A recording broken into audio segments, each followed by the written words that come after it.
Buff Nation, what's going on? Hey, Boomer Sooner, all the Oklahoma fans that are making their way over here as well. Welcome to the show. Excited to have my friend Jason Watkins back on, doing a collaboration, doing a stream. It's been a while since we've connected.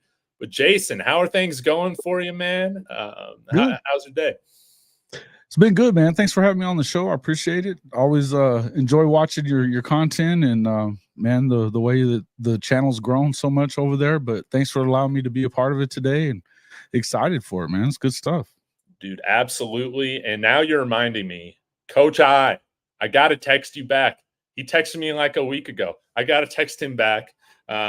So I'll be sure to do that. But yeah, we got a lot to talk about. And I've always appreciated you not only talking Oklahoma stuff, but college football in general, and putting some attention on the Buffs as well. So I just wanted to open up this show and get, your initial thoughts right now on the transfer portal, on how that's related to Colorado. I think that we've had some surprises enter the portal that I wasn't expecting, but it's going to be interesting to see how we fill these holes, but wondering your initial impressions, your thoughts on the whole thing.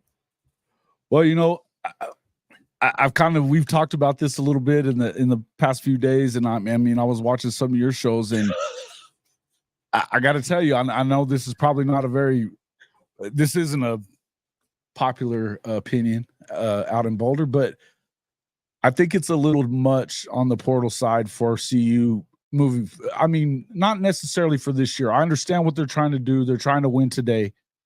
But the problem is that you really haven't found anybody that's done that, that's been super heavy in the portal, almost non-existent in high school, and you're just not getting, the guys that you kind of need. And to me, I think that long-term, if Coach Prime wants to win, I think his split between portal and high school recruiting is going to have to change the other way. I think he's going to have to get heavier into the high schools. And that's how you build a foundation. And I think that just like what you're looking at in terms of the NFL, the best teams in the NFL, what do? They build in the draft, and then they add what they have to.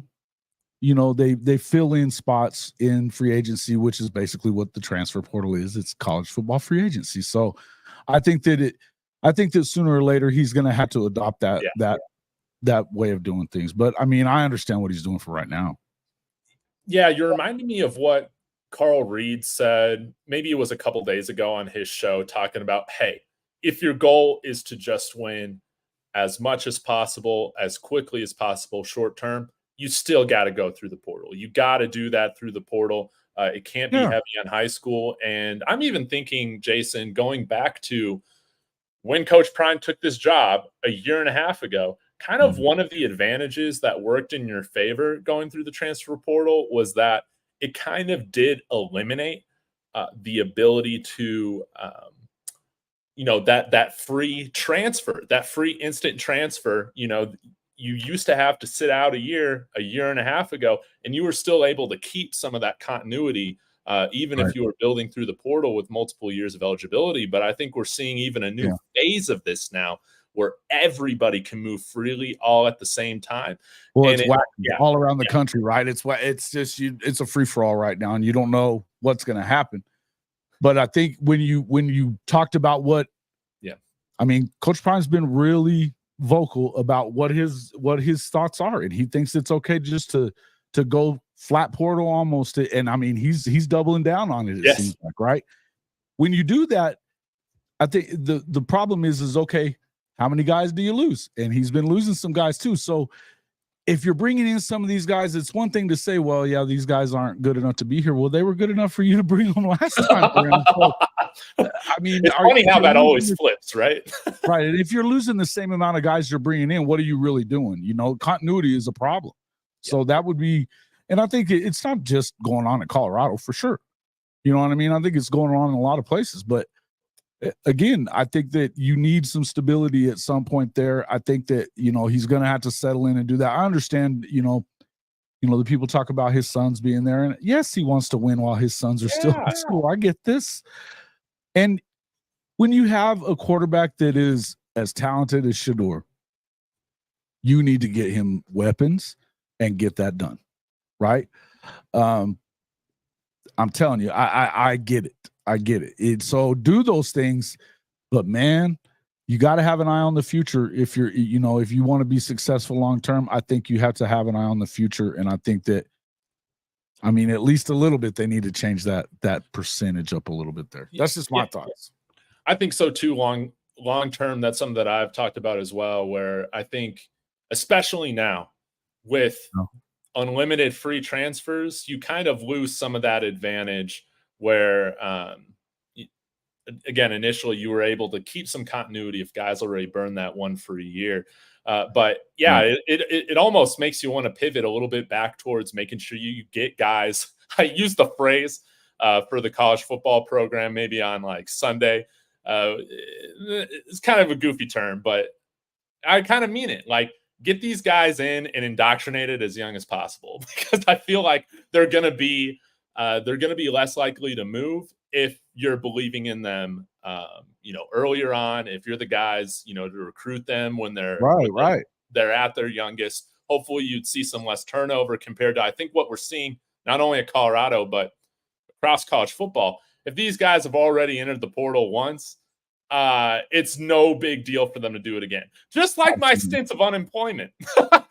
Once I got through that first stint of unemployment, I'm like, man, who gives a crap if I'm laid off again? I'm going to be able to find another gig. But I feel like that's kind of how these guys kind of approach it. Yeah, listen, here's the first thing I want to say about that though, and I'm one of the people that I am this guy that says, don't blame kids on this. None of this shit came from them. None of them.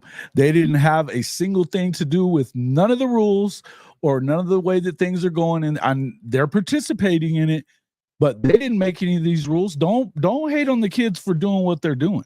Yes. And it's easy. Whoever it is, whether it's coaches, you can stand on your high horse if you're Nick Saban and all that bullshit. But let's be truthful.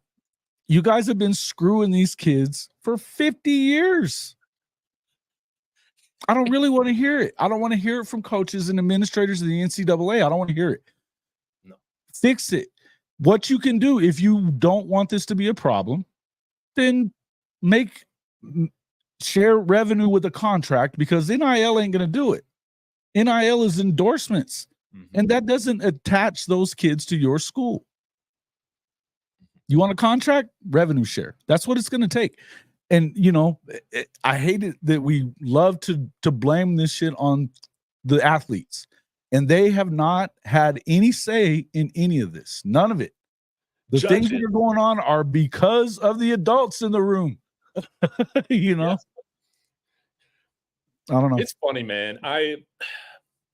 Do you ever see, in terms of the future and how they fix this? Because again, I thought the one free transfer, it's like a nice compromise. It's a nice even balance, but it's like, do you gotta offer pensions? that type of stuff. Yeah. Well, in order for you to look, you wouldn't, if you take a job somewhere tomorrow, right? And a couple of weeks down the line, you're like, oh, I fucked this up. You know what I mean? I should not have taken this job. I had it way better at the last place. Nobody can tell you can't go back if they'll take you back. Totally. Right? And it's the same thing that's going on here. Now, what you saw with these court rulings, right, is that because of the fact they don't have a contract with them, there's no kind of collective bargain deals that they got. You gave them a scholarship. Okay, fine. But in giving and using NIL as your catch-all, which is what the NCAA did, they had a lot of time, bro. They had a lot of time to get out in front of it. When the Ed O'Bannon thing started, that was 10 years ago. 10 years ago that he started that lawsuit. So don't tell me the best idea that you had in 10 years was freaking let's do NIL. Okay? Because that's not what, they just thought that they were going to get away with it for however much they wanted, for however long they could, that they had people on their side that were going to keep it that way. In the end, if you keep them from transferring, what that judge said, if you keep them from transferring, and they're not playing, you're messing with their ability to make money in NIL, because what that really is visibility. So if you're not on the field and you're not getting along with the coach, how can you make money? They're not paying you. I don't think you and the kids, some of them are getting richer than others, but I don't think that you're ever really going to see it turn into the NFL where they're going to get paid like that. You're just not. But I think that's where there's a lot of these kids that you could take care of all of them.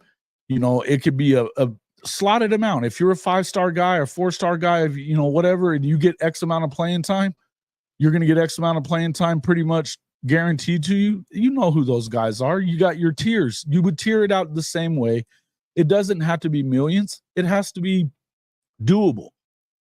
And they can do it. This new CFP is worth $7 billion in the first 7 years.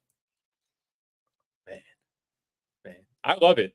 I love your thinking. And I don't think it's going to stick like this for too long. I think people are too upset about it.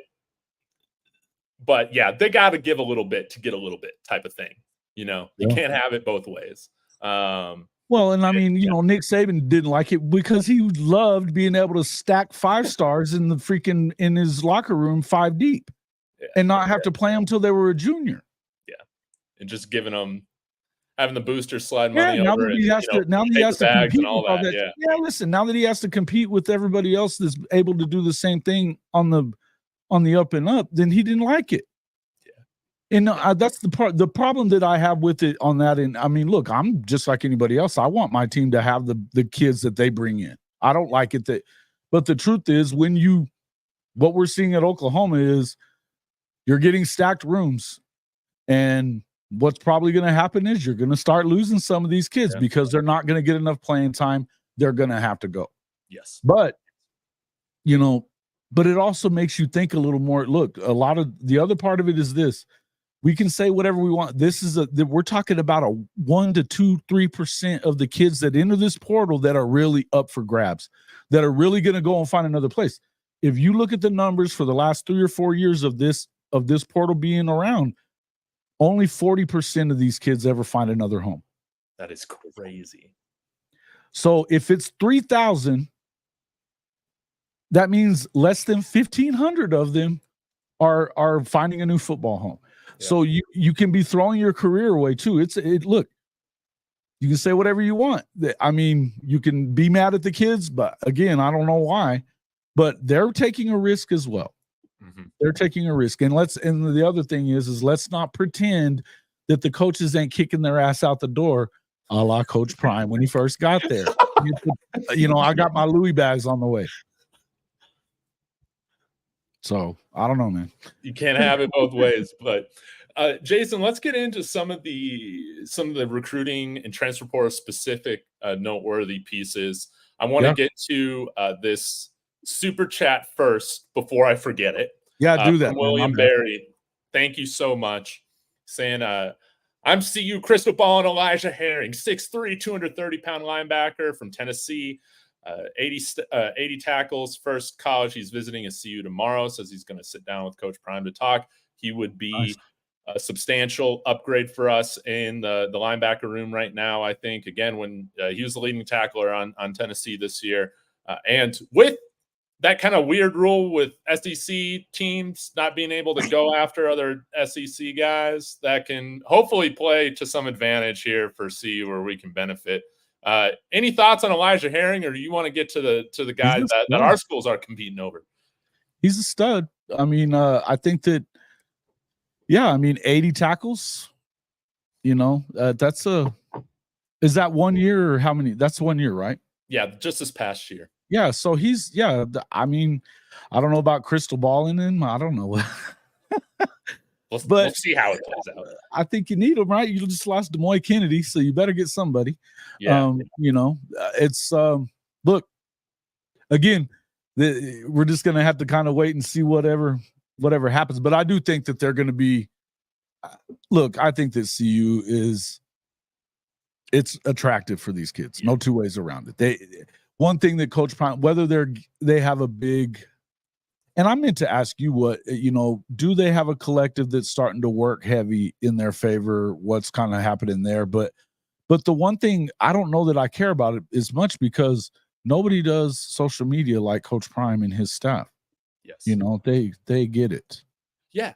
Yeah. Right. And marketing themselves. I mean, they get that. Right. Yeah. I think it is a fun place to play. I don't think that just like for, some of these programs that are people and players who are going to be good fits for this and players who aren't, just like every program. But I think that we do have money to spend. We don't have money to spend like OU or something like that, or Ole Miss or whoever's really dropping the bag right now in the transfer portal. But we're not. I think sometimes to some fans, it's like we either got a ton of money to spend or we're just dirt poor. We're not dirt poor. We got some money to spend. Again, Jordan season. It's always one or the other. What do you mean? What do you mean? They're either. What do you mean? It's one or the other. Always. If Texas says every time Oklahoma loses somebody to the portal, it's because they're poverty. It's all the time. We don't got the cash, but I think realistically for somebody or like a program like CU right now, I think we have had guys. Again, I don't know specifics, but I'm pretty confident that Cormani McClain was one of the guys on the team that was one of the higher earners on the team. So that money is kind of freed up to be distributed. And what I'm hoping is that some of the guys that like we have brought in that that have left the program, instead of going from the outside in, which is kind of how we approached building the team last year. And I think you're already seeing this. We're starting to reallocate some of those resources more towards building the lines, building the front seven, and hopefully providing a little bit more balance to the team. And that has to do with, again, I think we got a puncher's chance right now. I'm going to be honest, Jason. I don't think this one is likely. You're probably feeling pretty good about this one, but Dominic Williams is visiting both OU and CU. But what do you think about this player? Have you had a chance to see him play? I like him. I don't even remember him from our game last year, week 1, but would love to. I like him. He looks like he's one of the guys that he gets. I mean, everybody's after him too. If you're looking at it, I mean, I think that USC is also probably in play there. You know what I mean? Those guys that they brought in out there on the, particularly they've got, the new DC, but he brought in a defensive tackle coach that coached Aaron Donald. So there's a lot of guys that are thinking about that. I like OU's chances in view of the fact that they have Todd Bates and what he's done recruiting wise, for not just at Oklahoma now, but also at Clemson. I think there's a lot to sell there. But again, I never feel good about OU going up against Coach Prime in Colorado. They get guys that they want a lot, so that's, and particularly, I mean, they're doing the portal thing. They're going to do what they want. And I think it's going to be fun. I think it's, this is the thing that's kind of cool about it is you just stay on this recruiting trail and it's battles all the time. Yes. Again, there's everybody that's after this kid. They all seem to be either competitors or soon to be competitors or expected competitors, I should say, contenders. Yeah. So, you're not talking about a bunch of scrubs that are looking at this kid. He's obviously, for Oklahoma to be on him and for him to be visiting means that Oklahoma likes him character-wise as well, which I think also bodes a lot for what CU is about as well, too. I know that Coach Prime, he doesn't mess around with a lot of that stuff, the grades and things like that are something that he's not going to be listening. He's not. I mean, I think, the rumblings about Cormani McClain and going to class are loud. So, that could have been why, he's really going. You know what I mean? Because if you're Cormani McClain and you're not wanting to listen to Coach Prime and you're a defensive back, that doesn't make sense. So, I don't know that, and I'm not bad-mouthing the kid. I'm just saying something else is up there because I don't think that Deion wanted him to leave. No. I don't think that he was asking him to leave, but I think that you have to. Who did? He's a 5-star. Why would you? Yeah. You know what I mean? Who the hell would? But you know, and I suspect that he's going to pop up somewhere really good. Yeah, I don't think it's going to hurt him either. You know what I mean? But in view of that, I just think that seems like to me that that the TCU kid, the defensive tackle we're talking about, he's big, he makes plays, he's ready to go. It doesn't take a bunch, but I think if you get with the right coach in the right situation, you can probably up your stock quite a bit here in this next year or so, right? Totally. Absolutely. I got another Big 12. Well, I guess former OU player to ask you about as well. The guy that just entered the portal. And I think he was a 5 or a 4-star coming out of high school, if I remember correctly. Shane Witter, linebacker. Again, same kind of size as Elijah Herring or so, 6 feet, 230 pounds. Just played some, limited snaps for Oklahoma over the years. What has kind of been the story with him? Because again, Hank put this well here in the comments. Colorado only needs to have, some amount of money to compete in the Big 12. We're not going up against SEC big time guys, but sometimes we're going to be bringing in some players that are a little under the radar. Who's left in the Big 12 that aren't your big spenders, Yeah. In Oklahoma, I wouldn't call them the biggest spender because they're not, but Texas is, and they're not there anymore. So I think that somebody probably steps up there at some point and kind of makes a real push in the, in what they're going to do NIL wise. I think you probably have to if you're going to compete year in and year out, because I think that the Big 12 is, I know we're going to talk more about that in a minute, but I think the Big 12 is going to be one of those teams that kind of, one of those conferences where everybody feasts on each other. You know what I mean? It's just a lot of that. So to me, what do I like about our boy here? Listen, the only problem that I see, go up a little bit, just a second. I wanted to look at something else. Yeah, 6'231. Okay, Shane has been, he hadn't got to play a whole lot this last year. He had some injuries issues, but here's the thing: Oklahoma's had a loaded linebacker room as well.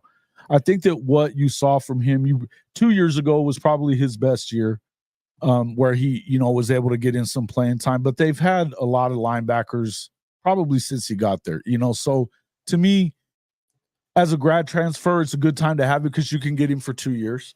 And I think that he's been around good defensive coaches already. I think that, Coach Prime and those guys know that, and he's learning the right things at Oklahoma. I think he'd be a great pickup for CU especially when you need leadership and guys that are going to understand it right away. Of course, whenever you have injuries and stuff, it's a concern, but I do think that it was more a thing is the numbers game kind of caught up with him. He hadn't, with the injuries that he's had and some of that stuff. And they've brought in a ton of talent at the linebacker position in the last 3 cycles. That's defense has been the name of the game. It was something that Lincoln Riley did nothing with when he was at OU, but run it into the ground. And look, he did. Now the you got same Venables, thing. yeah. That's why they got Venables. He's a defensive guy first, so they brought in. I mean, you've got a potential Butkus Award winner coming back in Danny Stutzman. You've got Lewis Carter who Coach Venables said was the best player in the state of Florida 2 years ago. Whenever they got him. I mean, that could be coach speak if you want, but he's a stud. And then they've got guys like Samuel Omosiho. They've got some other guys that are still there, Kobe McKenzie, Kip Lewis, that are still looking like they can do it. And then they got a freshman All-American that transferred from Indiana a couple of years ago, Deshaun McCullough, who looks like he's going to be playing linebacker more than edge. There's just not a lot of snaps there. You know what I mean? I don't blame Shane for getting out of there. He's got 2 years. He's a good player. He wouldn't be there if he wasn't a good player. You know what I mean? So that's all I got to say. I think he's going to be okay, man. Okay. I would definitely make a move on that. And why not? Why not? He's somebody that I'm going to be keeping an eye on. And I am curious because, I've been looking at it. I don't think OU's had too many players right now enter the portal, but is there anybody, we kind of have a connection now with OU on staff with Coach Oldholt here now. Is there any potential like offensive lineman that you might see jumping that we could develop? We need some developmental offensive linemen, man. But I know it's slim pickings for every program. I'm going to tell you, I hope not. I hope nobody's leaving on the offensive line right now because Oklahoma needs offensive line. They're young there. They're starting 5 new guys, 5 new guys. But I do believe that as far as they're still definitely looking at a couple more in the portal themselves. So that could, you never know. Whatever they add, that could be, again, if you add somebody, you may end up losing somebody. Oklahoma's actually 6 over the scholarship limit at last time I looked. Interesting. They had a couple that have entered, but it hasn't been like guys that were expected to go and weren't really getting playing time. Guys like, look, everything that we just talked about, he just wasn't getting to play. Same kind of guys that have gone so far. But if you add more offensive linemen and it puts a roadblock in front of some of these other guys, or they think that gives them less chance to play, I guess you could see it happening. But I know that that's not really what Oklahoma's looking for. And Bill Bedenbaugh is one of those coaches that he's one of the best, if not the best offensive line coach in the country. This is obviously, Lode Holt learned from him, believes in him and stuff, and learned a lot from him. But I don't think that Big Bill is just going to hand over players to him.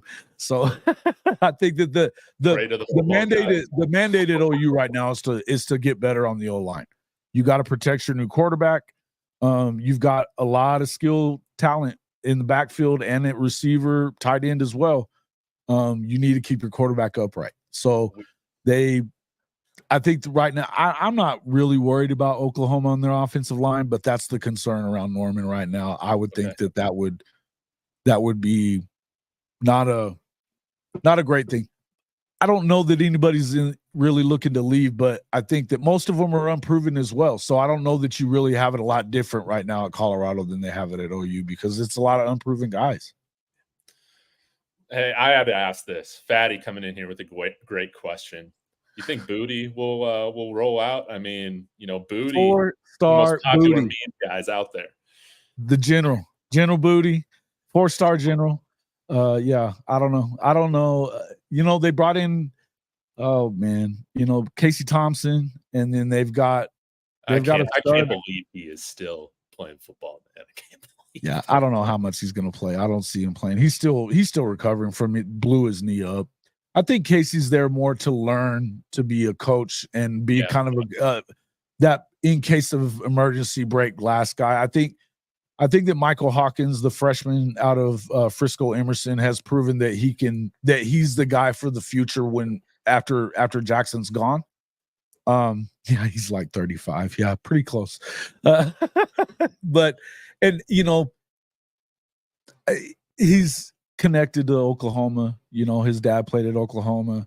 They love OU, his whole family. And I think that he's more there to maybe he gets in case of an emergency where you get Jackson hurt in a game. I think that if Jackson were to be hurt for more than a game, then in that game, if it was going to be a week or two, then they'd probably go with Michael Hawkins, because he has he's got everything. He's a sub 4.4 guy. He can throw it. And, although Casey can spin it, but I don't really think that they go away from Michael Hawkins. I think that they would probably have him play in a situation where you just want to play in that game, and, experience would probably help you. But if you got a week to get him ready, they're going to go with Mike. Okay. Now, Surfer Boy is coming in here. He's a regular viewer. Yeah. Georgia guy, as you can see, Bulldog on the surfboard, saying he's happy to welcome, or excited to welcome, OU into the jungle this season. Before we get into how you kind of see you slotting in and fitting in the Big 12, I'm curious, how are you feeling right now with OU stacking up in the rest of the SEC? I think OU got definitely a tougher schedule for the first 2 seasons. The Red River team with the junior varsity schedule would be Texas. But OU also, I think they're set up to do pretty well. The teams that, you know, they say it's the tougher of the two schedules. They got to play Alabama, but they get them at home. And with, you know, a new coach, I think if you're going to get them in a situation your first year, this is probably the best situation you get them in. New coach, they lost some guys. Mm-hmm. Everybody likes Missouri. They're Missouri. Come on. I don't buy them at all. I saw their players tweeting on Twitter asking recruits to hit them up. Totally unserious program. Who does that? It's totally an unserious program, bro. It's totally an unserious program. They talk like they are. They won 11 games after going 5 and 6 wins for like 4 years. I don't want to hear this shit. It's Missouri. Who cares? It's Missouri. Come on. They've never won a natty. They haven't won a freaking conference title since the 40s. Nobody cares. And then Ole Miss. Look, Ole Miss is, I think they're the real deal. This is their year. If they're going to win it, I feel like this is their year to do it. But here's the thing. The next time, and I've said this a bunch on my show, but the next time that Lane Kiffin wins a big game will be the first time. I just got to say it. I mean, it's still, and they're relying a lot on transfer portal guys too. You got to hope that they mesh well together. We hadn't really seen that happen yet to where they go and win a conference or national championship from a heavy portal team. Florida State being the closest thing. They won the ACC last year. It hadn't happened in the SEC though. And the other team that I think that Oklahoma has to play that's going to be, obviously you got Texas, you got LSU as well, and you got to go on the road to play the LSU game. That's a tough one. 9-3, 10-2 is a good season, first year in the SEC for Oklahoma, but a lot of people don't want to hear that. They don't want to hear it. I think that there's an outside chance they could do better than that, but I've been saying 9-3, 10-2, and I think 10-2 is doable.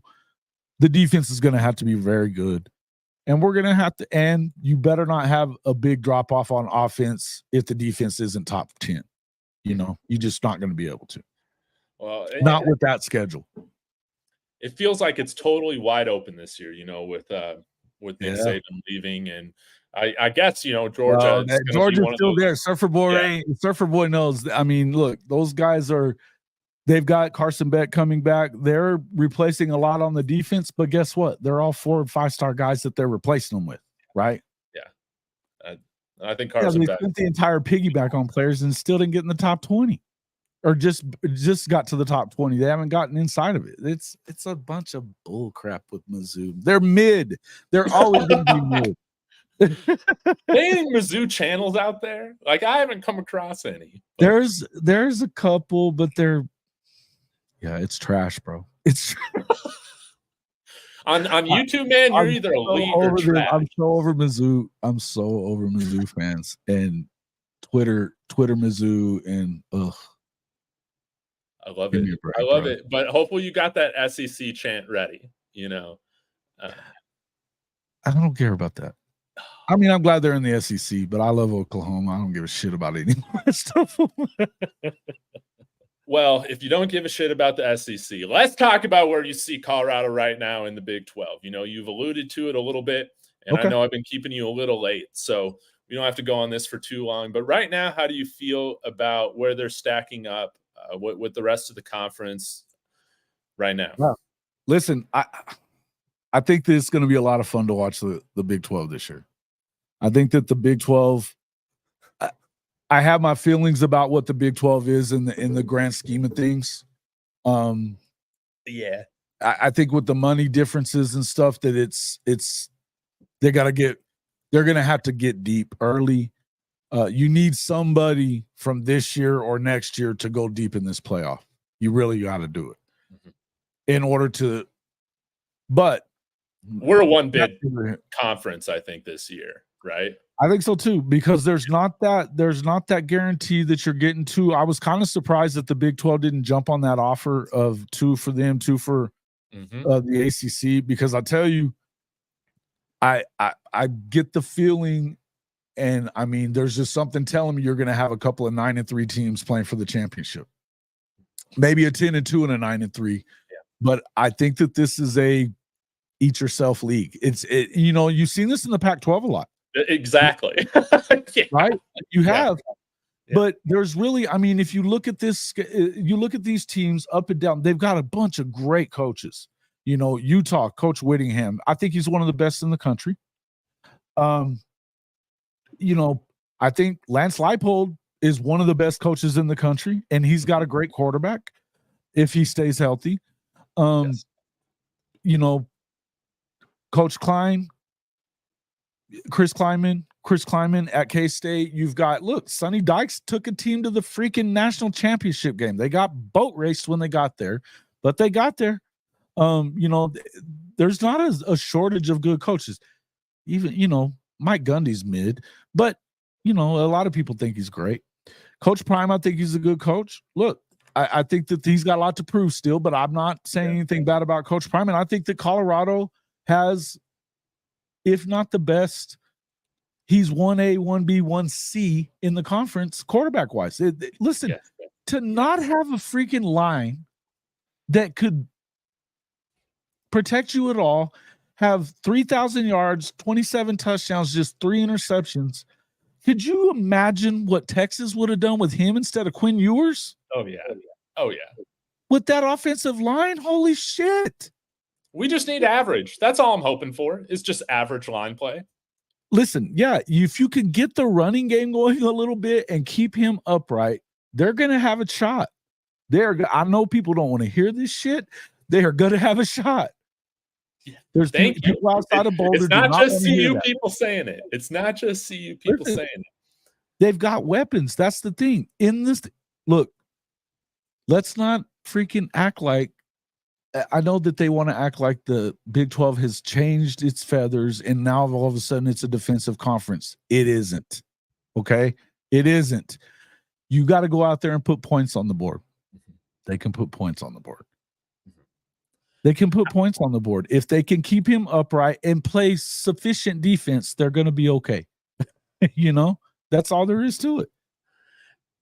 I got a question for you too, because again, been in the Pac-12 for many years now. I'm still, I haven't devoted a lot of time towards learning about the other teams right now in the conference that we're going to be playing, other than just knowing some general info. But there is some other programs that I do kind of have my eye on. I'm wondering your takes on UCF as well as Texas Tech. Both of these are teams that we play on the road this year. What are your thoughts on them? Yeah. Well, I think that UCF will start there. KJ Jefferson's there now. And I think that as good as, their quarterback they had, he was a converted guy. He could run a lot, but he couldn't throw at all. KJ isn't the best passer in the world, but he doesn't really have to be on that offense. I think that what Gus Malzahn does, KJ's a good leader, and he's got an opportunity to be pretty good there. They've added pieces there. I think that coming into a power conference has helped them probably as much as anybody else in the country, right? Because they have Florida to recruit from, and so they can. Some of these guys that, if they're 3 and 4 star guys, but they're pretty good and out of the state of Florida, they can probably make it work there, right? I think that they're tough. Look, we saw what they did to Oklahoma State. The week after the Bedlam game, they beat the shit out of Oklahoma State there. And so you can't overlook them. And I think that once they got their feet underneath them, they were a little better. They got big mouths, man. It'll be fun. It's a tough place to go play. It gets rowdy there. They call it the bounce house. It'll be a tough place to go play. But if I'm saying KJ or Shedeur, I take Shedeur. So, they'll have to go in there and play well, but that's a good one. Texas Tech, look, that was a dark horse team that to play for the Big 12. That was the sexy pick last year to, because they beat Oklahoma and Texas the year before, but they fell on their face last year. Joey McGuire's honeymoon is probably over. But they're pretty good there. You got to watch out for flying tortillas and sometimes batteries, I hear, at Jones A&T. No, but it's a rowdy place, and they'll definitely be up for that one. How early is that game? Is it early in the season, or is it? I want to say it's October, I think, because I know UCF is one of our first games. Thank God we don't open up with like we opened up conference play this year with the stronger teams in the conference. I feel like we end up finishing with a pretty hard end of schedule, but we open up with Baylor. Yeah. We moved our homecoming game to Baylor. I think our homecoming game was Kansas State, and I'm glad we moved it. I'm glad we moved it. I want to win a homecoming game.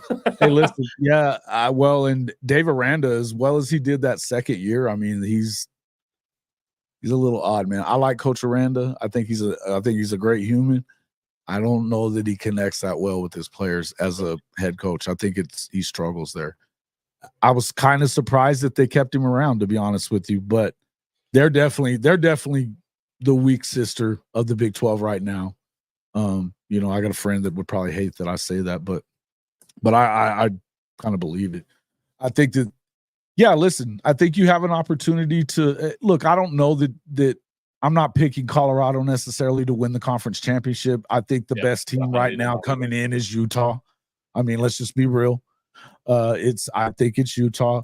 I think that Arizona and Kansas both have an opportunity as well. Kansas State has an opportunity as well. I would say that maybe Texas Tech was a year early on the predictions like that because they've got a decent quarter. If they can keep their quarterback healthy, they might be better. Again, I really think it's a kind of a wide open conference. Yeah. West Virginia's good. Look, they turned it around last year, and I mean, they've got a good quarterback that's got experience as well. That's the thing is the Pac-12 last year had all the quarterbacks that everybody wanted to talk the most about. If you look at the Big 12, there's a lot of guys with experience that we know can play well. You know, a lot of them. Noah Fafita, you know, we talked about already Jalen Daniels. They like that kid. Well, and then you've got Green from West Virginia. You know, look, the only one that really doesn't have a good quarterback is Alan Bowman at Oklahoma State. He's trash, but they like him for whatever reason. And they got a guy that can run for 2,000 yards, I guess. You know, yes, they do. Yeah, they do. I mean, Ollie, I was kind of surprised that he hung around because there was a lot of programs, a lot of places that were looking to get him out of there, but he likes where he's at. He's a hell of a runner, hell of a player. Yeah, it's going to be fun to see how CU does this year because, again, you got some teams I feel like that are really well coached, some teams that play more complementary football, and that's why it's like, please continue to just get defensive linemen. That's all I want. Get another average running back. That's not as big of a deal to me on filling a need. Just please, for the love of God, let's be able to stop the run. Please. Yeah. Now, listen, not everybody's going to run it like that. So I think your best running teams are going to be like Kansas. Kansas is one of the better running teams. Oklahoma State will be a good running team. You get them in Boulder. You get them in Boulder, so that's good. Kansas is, I'm telling you, I think that they're that probably my second favorite team this season, the more I look at it. If they are able to they got to keep Jalen Daniels upright. If they do that, I think they shock a lot of people. They've gotten better and better each year that Leipold's been there. They're replacing a coordinator. He's signed a contract extension. I'm trying to remember. Yeah, because they were trying to hire him at Washington and A&M. How do you stay at Kansas? He must love it there. So he likes what they're doing apparently. And look, he was able to keep Jalen Daniels around when there was a ton of people that would have loved to have had Jalen. Mm-hmm. That dude's a stud. But it is. Yeah. Man, it's going to be fun to see how it turns out. Jason, again, super appreciative of you spending some time. We can't go this long next time before we do a stream together. That's for sure. Oh, man, I love it. Yeah, we got to get together again. We'll get you to come on our show as well too. And hey, man, I just love it that we're talking college football right now. It's about to go back to kind of a lull time. You know, once the transfer portal closes, and then we're just waiting on we still got 60 days or something like that, or 70 days, 90 days, 100 days, I think it is. Yeah, we'll need to definitely connect when, our teams are able to, fill these holes that are now coming out in the transfer portal and see kind of what we're dealing with leading up to August and September for sure. But let everybody know what you got going on. You got 2 channels now. You got shows coming up. Let the people know what you got going on. Yeah, actually, here in just about an hour and 45 minutes, we have the No Cap SEC show. It's on both of our channels. You can find Hall of Fame College Football. It's at CFB-pod right here on YouTube. And then you've got Hall of Fame Sooners. It's HOF-Sooner. You can get in there and check out both of those. But hey, yeah, I appreciate you having me on, man. I just like coming on and talking ball, and I love to say Okie Light sucks, and never will I finish any show without saying horns down.